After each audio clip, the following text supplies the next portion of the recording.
Madam मैंने 50 lakh alimony लगाया है। हाँ। इनकी मासिक आय 65,000 इनका इनकम है। रोड के ऊपर इनका मकान है खुद का, उसमें स्टेट बैंक और एटीएम संचालित होता है, जिनकी मासिक आय इनको किराया 60,000 मिलती है। कुल मिला के इनकी मासिक इनकम 2.25 लाख है। एफिडेविट में क्यों नहीं लिखे वो चीज? ये जो गलत, ये तो जानकारी नहीं दी है, तो इसके लिए क्यों ना आपके ऊपर क्रिमिनल केस चलाया जाए। 6 नंबर पढ़ा आपने, अन्य स्रोत किराया शेयर। किराया में तो आपको बताना था कितना किराया किसको मिलता है, आप नहीं लिख दिया। तो ऐसी चालाकी कोर्ट में नहीं होती। नहीं, नोटिस मिला इसलिए मैंने दिया। मैं उसके लिए मैं क्षमा चाहता हूँ। 65,000 सैलरी आपने लिखी है, उसका भी 25% देना पड़ेगा। 10,000 तो बहुत कम है। हाँ, नहीं किसके साथ रहती है अभी? माता पिता के साथ रहती। तो एक मुश्त चाहती है आप जी। क्या करती हैं आप? जी सर कुछ नहीं करती। तो डाइवोर्स से आपत्ति नहीं, आपको सिर्फ अनाउंसमेंट के लिए लगाया जी। क्या है आपकी वो, क्या चाहती हैं आप? पर मैं एक मुश्त इनसे राशि चाहती हूँ, जाके गुजर बसर कर सकूं। एक मुश्त जी, हर महीने नहीं चाहिए। नहीं। कहाँ रहती है मदर? शक्ति में रहती। हाँ, नहीं किसके साथ रहती है अभी? माता पिता के साथ रहती। तो एक मुश्त चाहती है जी। कितना? मैडम मैंने 50 लाख एलिमनी लगाया है। हाँ। इनकी मासिक आय 65,000 इनका इनकम है। हाँ। और ग्राम भोथिया तहसील में रोड के ऊपर इनका मकान है खुद का, उसमें स्टेट बैंक और एटीएम संचालित होता है, जिनकी मासिक आय इनको किराया 60,000 मिलता है। और इसके घर में सीएससी सेंटर और किराए का दुकान भी है मैडम। और 20 कमरे का इनका मकान है, जिसमें 4 कमरे को इन्होंने बैंक कर्मचारी को रेंट पे दिया है। कुल मिला के इनकी मासिक इनकम 2.25 लाख है। तो इस प्रकार ये साधक संपन्न व्यक्ति हैं। तो मुझे 40 लाख रुपए एलिमनी दे सकते हैं। क्या करना आपका? What you said? जो बोल रही हैं मैडम जी वो गलत है सर। वो जो है वो मकान है वो शामिल शरीक है और उसमें रेंट नहीं चल रहा है सर। मतलब स्टेट बैंक को ऐसे ही दे दिए? शामिल शरीक है सर, माता पिता के और भाई की संपत्ति है, उसमें से कुछ आया है जो लोन के रूप में। कितना मिलता है उससे? उसमें करीबन 10,000 रुपए सर। आपको मिलता है? नहीं सर, वो पूरे मतलब परिवार को मिलता है। बैंक का जो पेमेंट होता होगा वो तो ऑन क्रेडिट होता होगा अकाउंट में, शामिल शरीक के रूप में होता है सर। उसका अकाउंट पेश कीजिए। ठीक है सर, अकाउंट पेश कीजिए। और ये जो बता रहे हैं 4, आप इसमें जो एफिडेविट में क्यों नहीं लिखे वो चीज? शामिल शरीक है करके नहीं लिख पाया सर। नहीं लिख पाए?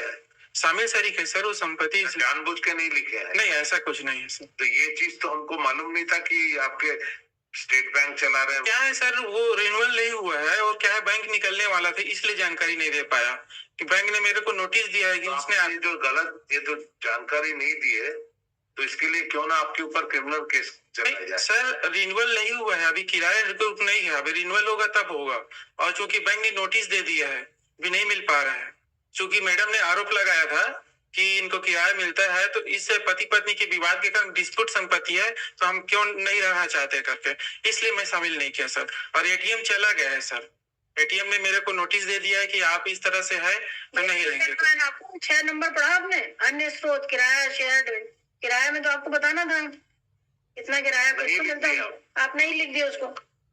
संपत्ति का विवरण, स्वयं की संपत्ति, पक्षकारों की संयुक्त रूप से संपत्ति, सब में नहीं लिख दिया।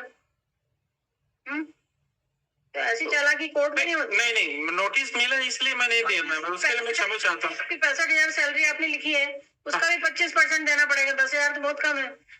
मैं मैडम को तो मैं रखना चाहता हूँ सर, और मैं रखने के लिए हर संभव प्रयास किया। धारा 9 भी लगाया, 97, 98 लगाया, और 125 इनका खारिज भी हो चुका है ना आपको।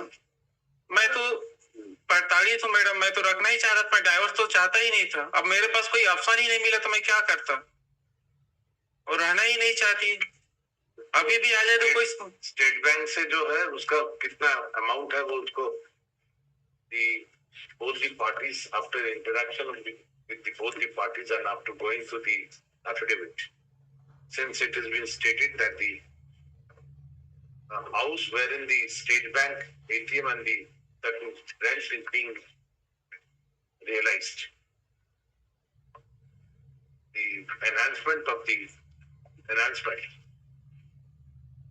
is sought for by the wife, whereas the husband who is present in person would submit. The rent is not being received. अभी नहीं मिल रहा है. नोटिस मिला है, अब रिन्यूअल होगा तो मिल रहा है कि नहीं? सीधा शामिल के रूप में आ रहा है sir. Submit that the rent is being received in the joint ownership. Is directed to place on record the account, copy of the account, wherein the payment of rent is reflected. As we do not find the same has been shown in the affidavit shown by him. After such, the reports are received. The notice also be issued to the कौन सा bank है? State Bank. जी sir. State Bank कौन सा branch? Bhothia branch. क्या branch? Bhothia branch. Bhothia branch में note जानी sir. Bhothia. The notice is issued to the state bank to show how much remittance has been made to the family of Tarachand Sahu towards the rent realization, towards the rent. Listed on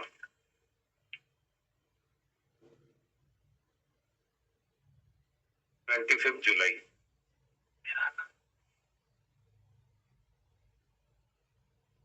mileage 25 को appear होना दोनों पार्टियों को mileage.